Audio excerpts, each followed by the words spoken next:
The world. This is going to be my last panel for the weekend, and I just want to thank each and every one of you, thank the staff, thank my helpers, my son, who I forced to record and take photos. You guys have been great. My name is Ted. I'm with the Countdown City Geekcast. We are a local media team here in San Antonio, and it is my absolute honor to introduce my final panel guest. He is a man of steel. He knows from Scott Pilgrim. Give it up for Brandon Routh! Get on your feet!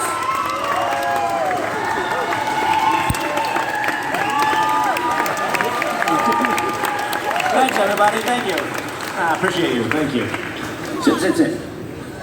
Soak it in. Soak it in. All right, Brandon. How are you, sir? I'm doing well, thank you. I'm very glad to hear that. How have you enjoyed the convention so far? It's been a great time, yeah. Yeah? I was staying inside, nice and cool, friendly, smiling faces. What more could you ask for? Absolutely. Coffee in the morning? That's good. Necessary. It's wonderful to see you again. We have some seats. Have a seat if you're standing up. We have empty seats. It's wonderful to see you again. We haven't had a convention for quite some time, so it's lovely to see you on the con circuit again. What does it mean to you to get back out, to meet with the fans, to have these discussions, all these beautiful people that are so passionate about your roles? What does that mean to you? It's always a unique and really great opportunity to check in, to see smiling, friendly faces, but also to know that the work we do as artists is being received positively.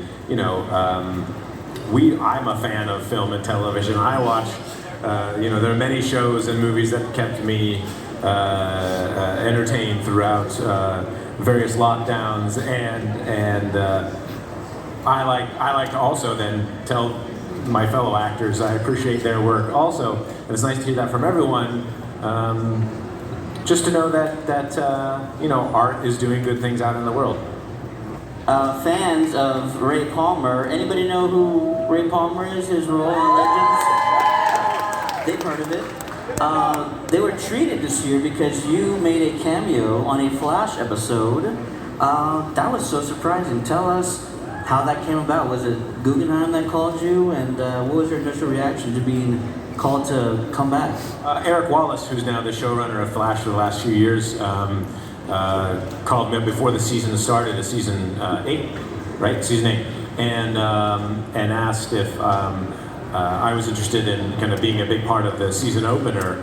And I was like, yes, anytime I can get to play Ray again, as I hadn't been Ray for a little bit of time at that point after my time on Legends, was awesome, and that there was going to be, Grant and I, focused on the two of us, and the episode was great because we'd never been able to have that much screen time together either, and even in all the crossovers. So I was psyched about that.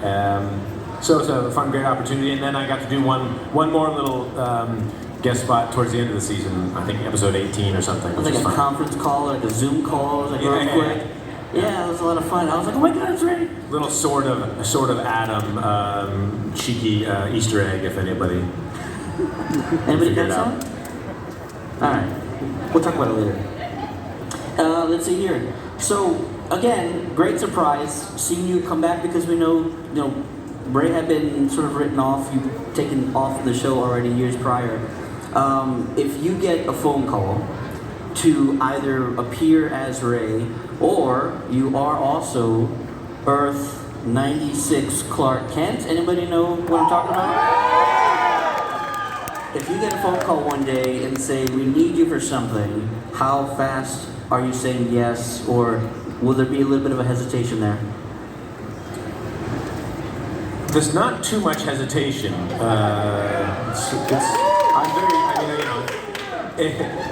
It's definitely, story dependent, but I am eager to entertain the idea of either character because I love playing both of them, and would be excited to continue portraying them in whatever medium it is.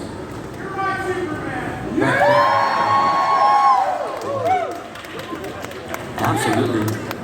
So, going back to Earth 96, Clark Kent. I've been wanting to ask this question for a very long time, and I hope I don't know. I'm hoping to just hear what you felt. Really, you were asked to come back in this infinite crossover event, infinite crisis event. Sorry, infinite Earth. Crisis on Infinite Earth. It's a lot. Crossover event, and there's been so many crossovers. I get them all mixed up. But you get a call, and you're asked to put on the cape again, and the tights, and everything. And your Superman is so unique because you're still carrying on the legacy from Christopher Reeve. And fans watching the crossover event, spoilers if you haven't seen it, but you had time. It's a very familiar Superman. It's Superman Kingdom Come. And that's a very unique and well-known story. It's a very dark story where this version of Clark loses his Lois and the Joker's in there. And so learning that sort of Christopher Reeve's character goes through this drastic arc, and this is sort of where he ends up. How did you use that to sort of create this version of Superman? Well, I think it was important to me to have continuity. So I think we did the best job possible to kind of blend the two worlds together. Superman returns into, absorbing the Kingdom Come storyline, even though we don't see any of that. We only hear about what happens. And then we're visiting Superman post Kingdom Come events as he's had this tragedy in his life and how he's dealing with it. And then we see him later, beyond that moment, revisit him. And I think it was great for me to be able to come back and play Superman and continue the energy of that version of Superman. And I think the important thing for me as Superman is even when a tragic life event happens for him, he definitely feels that and it affects him. But it's his ability to not bounce back, but to process that and to come back, which shows great human strength and emotional and spiritual strength for him to come back from that. And to still do what he can to better humanity is a testament to who Superman is for me. And we didn't get to show all that, obviously, in the short time that he was on screen, but I was happy that we got to have the scene where he comes through the portal after he's been fighting and has the conversation with Lois, and grateful for that opportunity. Now you just gave me the idea that we kind of want to see that now, right?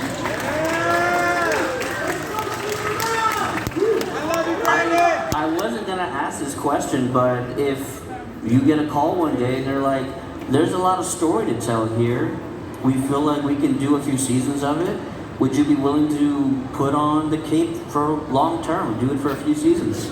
I love Superman. I love everything that Superman represents, that he's represented from the beginning, and how he's grown with society and with humanity and become more than just America's superhero, but the world's superhero.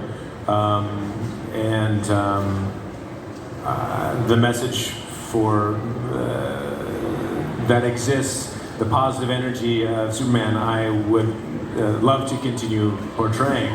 So for me, that's kind of always a yes. Again, it's story dependent, and it's challenging with Kingdom Come because it is such a dark story, but it's interesting look at society and superheroes and how we deal with that, and what we have to do to become better as humans. I would be interested in the Kingdom Come story, but I'd also want to make sure that there's enough lightness in it somewhere at the end, so that we have that the duality, the good and the bad, the happy and the sad. I hope so too, but there's a lot of dark TV series out there, so they might just go dark the whole time. Yeah, I don't enjoy dark Superman that much. there is a purpose. There's a way to have that be part of it. But that's just part of his journey, and so I would definitely want to see the other side beefed up, probably, if they were going to do. We would love it, right? We have a little stack of questions from the audience. Jennifer wants to know, what is your favorite recipe to prepare chicken so that it is vegan? Is that chemically possible? Not to my knowledge. No, Is that a superpower you possess? Chicken in the chicken parm is kind of a... Though they do make all kinds of things these days, you know, the fake meat has come a long way, I hear, since 2012, when Scott Pilgrim came out. So you could probably make a fairly good tasting version of it. Absolutely. Let's see, Sid wants to know, what do you think it is about your performance as Superman that makes you so widely remembered after only the single film? And also, well, that's kind, thank you. The spin-off series. I think the fact that I was the first film Superman since Chris, who was Superman I mean, pretty much everybody who was alive at that time. Certainly my Superman, when I think of Superman, I still think of Chris. So I think, you know, that was the first time we've seen Superman on the big screen since Superman 4, and that's a big deal. And hard for everyone to kind of know how to feel about that, because Chris was Superman, so I had a lot of people to convince, or at least just say, just come, give it a chance, give it a chance. I'm not trying to take away anything, I'm trying to add on to what Chris did. And thankfully, you know, many people responded to that, and you know, someone had to be the first, and it was me. And you were young. You were in your 20s. I was 24, 25. When you had the role, and you're I'm still young. I'm still young. You look younger than me. I will admit that. I was much better. I was much more prepared to play Superman as a 40-year-old when I did it in Crisis on Infinite Earths than I was Superman at 25. Hold on. So expand on that a little bit. Does it mean that it was everything happened too fast? You didn't have time to sort of process it? Do you think? Just life. I have had a child. I have a 10-year-old son, or almost 10, and you know, gained a lot of wisdom and life experience, and just learned a lot about yourself. I had, you know, ups and downs since that experience that kind of prepare you more for the happy and the sad of life, and have helped make me a more grounded person, and I think a slightly wiser person. So I feel like I could step into the Superman suit in a more, you know, fully rounded adult way. All right. We have another question from the audience. Would you rather have the powers of Superman or the technology of the atom? It's a good question. I don't know. I've always said if I had a superpower, it would be to fly. But if I had all the Superman's powers, that's still pretty tempting. I'll still go with Superman.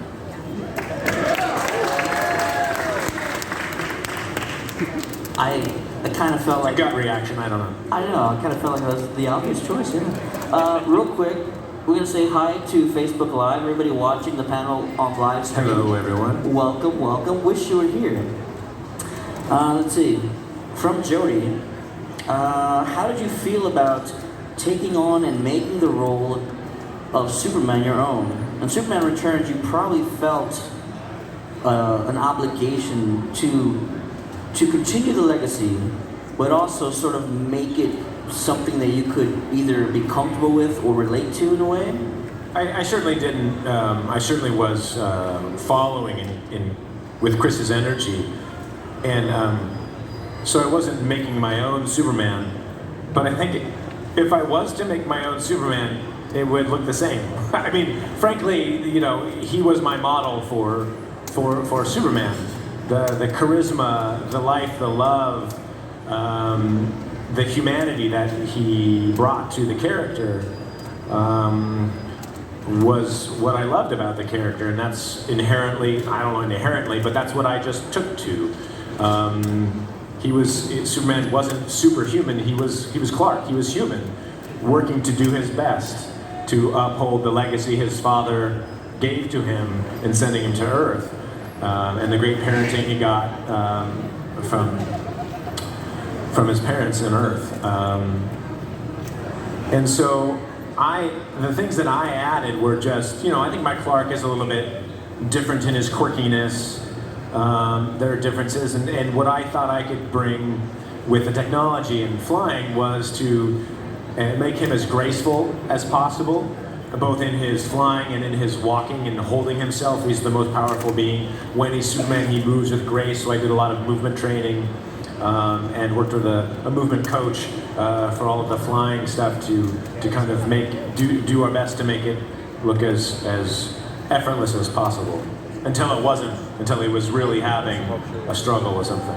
Absolutely, absolutely. Do we have any fans of Scott Pilgrim versus the World? A little indie project you did. What are some of your favorite memories from working on this unique, groundbreaking, incredible film filled with probably one of the most talented casts ever?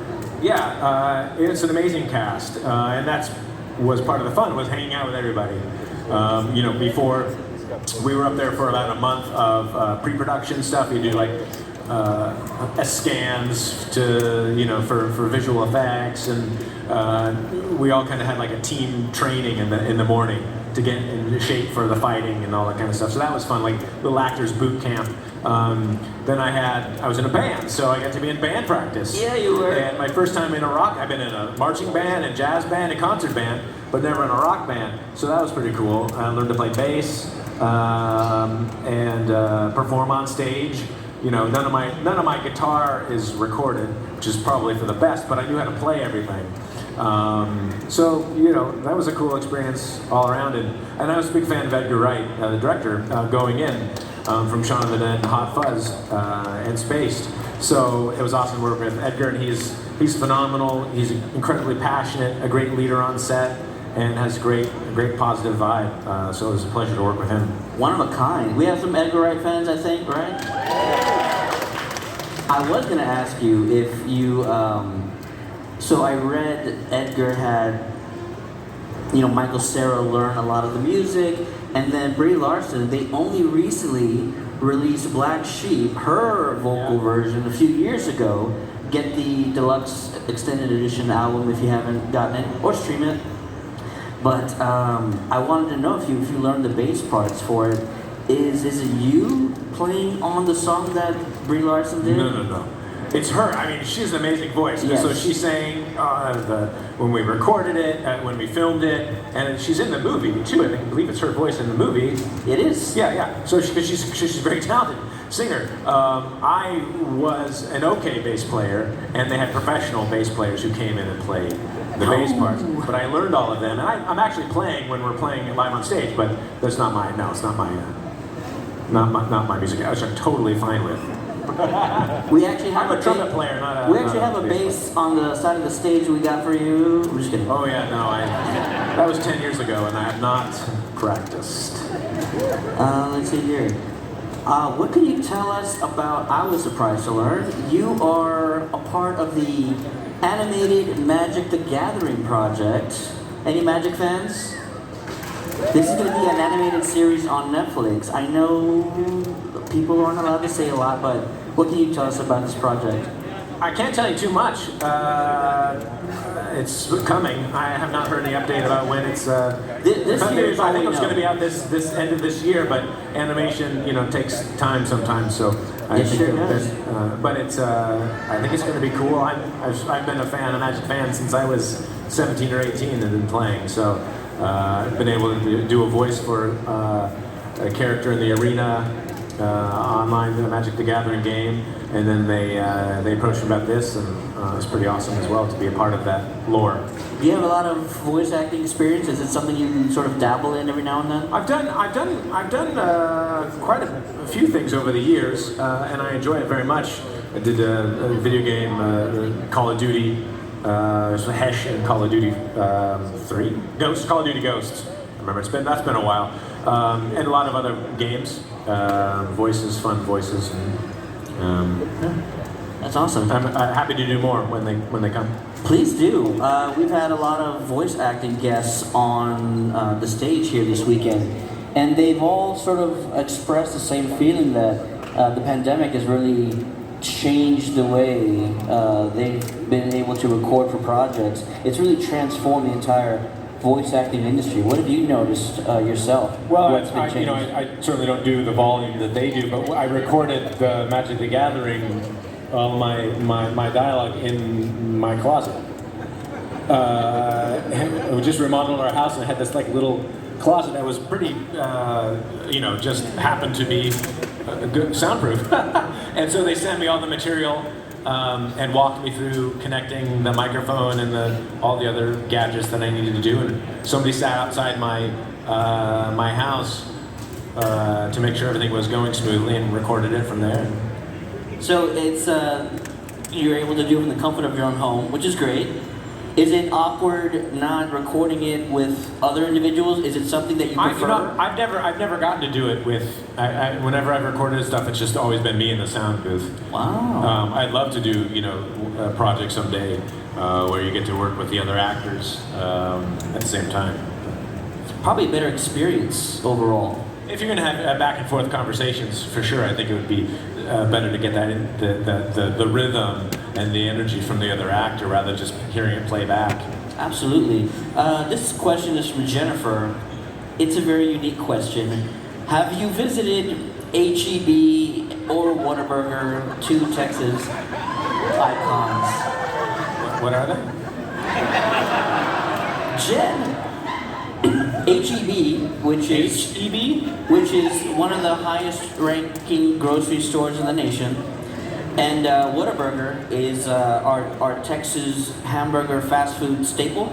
I believe I've heard of both, but I haven't seen much outside of the convention space. Sorry, Jen. In my trip here to San Antonio, anyway. We'll take you later, H-E-B. We'll go get some produce. Whataburger at AT&T. Jen will come. Another question. When can fans expect to see you in a new Hallmark movie? Probably not for a little while. We did the sequel for 9 Lives of Christmas, which came out Thanksgiving, and that was a lot of fun to bring those guys back to life, and 9 kittens, and a lot of fun. The popularity of that movie and those 2 movies now has grown over the years, and I end up signing a lot of pictures of Zach and Ambrose at the table, which is fun. Interesting to see that number kind of rise in popularity. This is from Cody. He puts in parentheses Lex Luthor, so watch out. He's probably got no hair. What is your favorite and least favorite thing about playing Superman? Is there a least favorite? Well, I mean, back in the old days, when my first go around, the worst part or the bad part was wearing a harness, because when you're in the wires, you have to put on a harness system so that they can hang you safely from the wires through flying. And so we've got that, the undersuit, and then the blue suit going over that. It is very hard on the body, and also makes it very challenging to look graceful when you have all that in there. So that wasn't challenging. That was challenging. When we did Crisis on Infinite Earths, they had new kind of rigs. We still had a harness, but it's not a full body harness, and they had these really cool rig that they push right in here. I've seen it. It's like a pitchfork, I think, harness. And we did, Tyler and I did what would have been like a week's worth of work doing that fight scene we did in one day, because of the technology that's grown since Superman Returns. And the best thing is walking around set and having people that might have been visiting, or even crew members who haven't seen you in the suit yet, and then just watch them kind of react as children because it's Superman. It's just me, but it's in the suit. It's Superman, so that's a cool thing to kind of bring to people and see them experience that. Did you ever think one day that you would play Superman again, fighting another Superman? No. I mean, after Superman Returns and a few years after that, I didn't think there was. I always held out hope, but I really thought there was no chance that I'd be back as Superman. So I was very grateful for the opportunity to return. And then it was, that was just kind of another cool thing, is to then be in the scene with another Superman was a cool and unique experience. Incredible crossover event. If you haven't seen it, they don't hold back. There's so many subplots and they just went for it. And it was Stephen Amell, who was here this weekend. He was a major part of that. So it was fantastic. What was your initial reaction? Were you excited? Is there a little bit of nervousness, sort of, to do it again? Were you just ready to jump on in? To reprising Superman? I was ready to jump right in. I was eager to put the year's worth of knowledge I gained and wisdom as a person, as an actor, to put that back on screen. Because I look back at Superman Returns, and while there was, I'm very fond of the movie. I was also a very young actor, and so I go, I wish I could take that back and do that again. I kind of had an opportunity to solidify some of those things in coming back. And it just was, personally, it meant a great deal to me to have been asked. The fact that there was enough love and support from Warner Brothers in DC that they were allowing me and okay with me coming back and representing Superman just meant a great deal to me. And I wasn't sure how everybody felt after Superman Returns, because it didn't do box office what they wanted it, and all those feelings. That energy, or that monkey, was off my back, and so I have much more happy, fond memories of all of my Superman experiences. Real quick poll: how many people in here liked Superman Returns?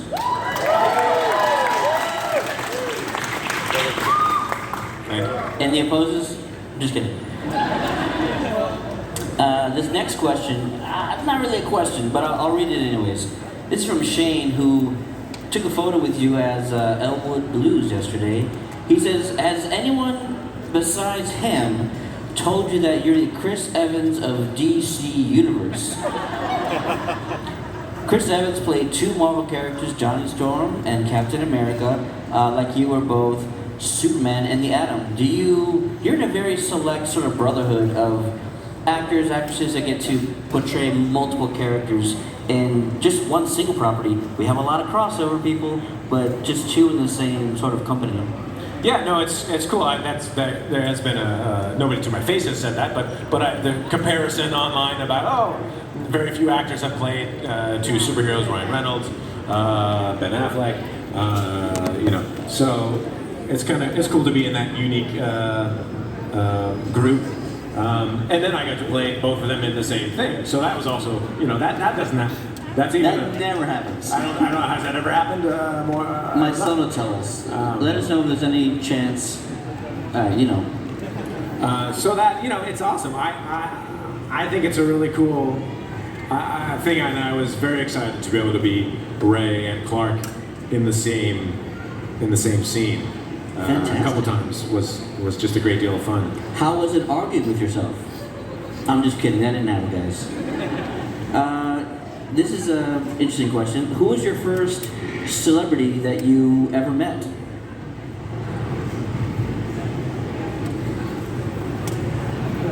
First celebrity that I ever met. I don't remember. One of the most memorable was just before I got Superman. Or no, I think I'd gotten the role. And so then I was, I got to go to a couple of premieres. Fancy premieres. One was the premiere of, I can't remember the name of the movie. It's Angelina Jolie and Ancient Rome. where she plays, Oh gosh. and the other guys in it. Anyway, I met her at the after party, I can and I was a picture big her fan, so in that was costume. very memorable for me. I can imagine. Yeah. Let's see here. Another question. How does it feel to be a part of the Super Dynasty? I'm assuming that means the Brotherhood of Superman. It's amazing, you know, to be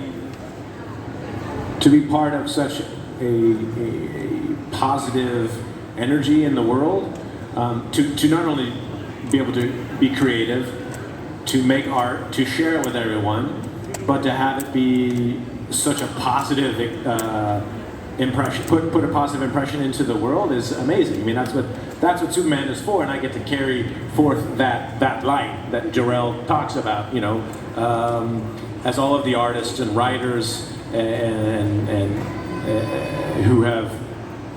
who are a part of the Superman legacy have done, we've helped, you know, spread love and positivity in the world, which we continue to need a lot more of. And so I'm very honored and grateful that I get to, you know, have that be part of my experience. Absolutely. You spoke earlier about, you know, really taking the time to see, to kind of go over what a role will be to you, what it will mean to you. What is it that you look for in a role? Are you looking to be challenged? Are you looking to have some sort of room to act and really play out emotions? What is it that you want to find in a role? My favorite thing to do as an actor is comedy. So I'm always looking for opportunities to do more comedic roles and projects. That's what I love about, almost more than what I love about Superman is not Superman as much as it's Clark Kent. Was being able to step into Clark's shoes and be Clark. And so that's first and foremost what I look at. And then I like to know that what the story is. If it's, you know, that's always an important thing.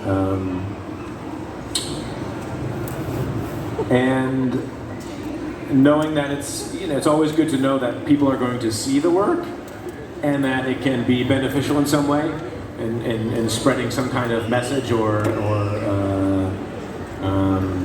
is always cool. Sometimes it's just entertainment, and that's great too. So I don't have to, you know, I don't push down something just because it doesn't have any kind of message. As long as it's not hurting anybody and it's entertaining, I'm happy to do that too. You seem like such a creative type, and you have so many aspirations for a role. I'm kind of wondering, why not write yourself a comedy or direct a comedy? Have you ever thought about getting behind the camera before? Thanks. I am exploring writing.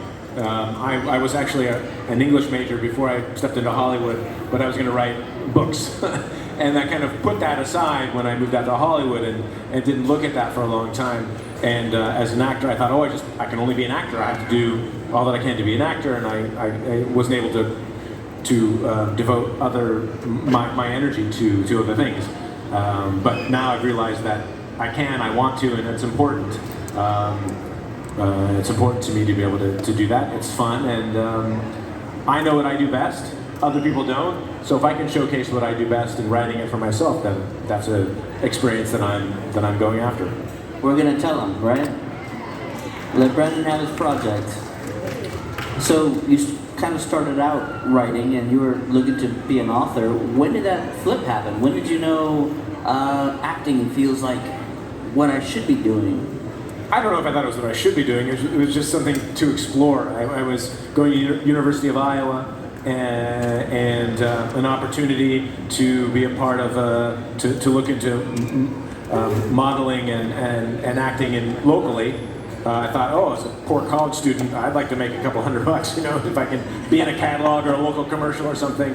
That spun into going to this thing in New York, where I ended up finding a legit manager and had family outside of Los Angeles. Stayed with them for 6 months and kind of dipped my toes into acting, and was, you know, lucky enough to book a couple very small roles, but to get started and get hooked and worked hard and did acting class and all that, and it worked out. It sure did. So it was kind of the door was opened, and I thought, oh, okay, I feel supported, cool. and I can do this, and I'm going to give it a shot, see what happens. Absolutely. Everybody's taking photos and everybody's taking videos. When you post them, you got to put hashtag Save the Legends of Tomorrow. Deal? We found out, I think earlier this year, that Legends wasn't going to be renewed going further. Obviously you're disappointed about it, but what do you miss most about working with the cast, the crew on Legends? I miss the laughter and creativity. At its best, that show is heartwarming and is really uplifting, even though a lot of the characters are very sarcastic. I think that's what works. You had Ray, who was the heart of the team, and you begrudging almost anti-heroes along with him, and they all made for a kind of a family, that dysfunctional family that functioned. And I think that's like a lot of our lives and relationships happen to be. We're not all the same people, and we have to work with people who you might not always agree with. The Legends somehow always made it work. And working with my friends on the show, Nick, any scene with Nate Haywood was always great for me, and the fun things that we'd come up with on the day was always great. And then towards the end, they're working more and more with Nora. With Courtney was awesome, as we found funny romantic comedy stuff that we could play was a joy. And just knowing how quirky and weird of a show it is, and how people responded to it, and I like that we were different from everything else that was on. Quirky and weird, but somehow it always made sense. It always sort of was still within the realm of possibility. Sometimes you watch a show and you're like, what's happening? What's going on? But Legends, they always sort of made the impossible seem possible. Name a moment or a line that really stuck with you from the show. Anything like that? Maybe a favorite scene? A lot of favorite scenes. The most poignant of all that still stays with me is saying goodbye to Nate on the bridge, because that was a very emotional time. I wasn't having to do a lot of heavy acting there. That was just me being very sad about losing my friend, and the show that I given my heart and soul to for 5 seasons. And sometimes that's the best work, is when I can weave in more of actual Brandon into it, and all those moments together were great. Sword fighting with Damien Dark was also fun in the snow. Damien, that guy just doesn't go away, huh? No, he's a great nemesis. They need to stop. And my stepfather, I guess. So They need to stop pretending to kill him, because we're just going to see him in the next season of another show. Final question from the audience. This is from Sandy. As Superman, how big of a fan are you of Christopher Reeve? Maybe talk about your first experience watching the original Christopher Reeve Superman film. I'm a big fan of Chris and the work he's done in he did in his life, and the work that his foundation continues to do, and his children and his family.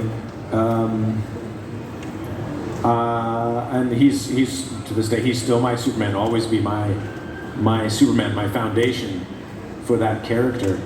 And I feel like he's part of me, which is weird to say, but for me that's a truth. And so my first memory was as I don't know, it was 5 or 6.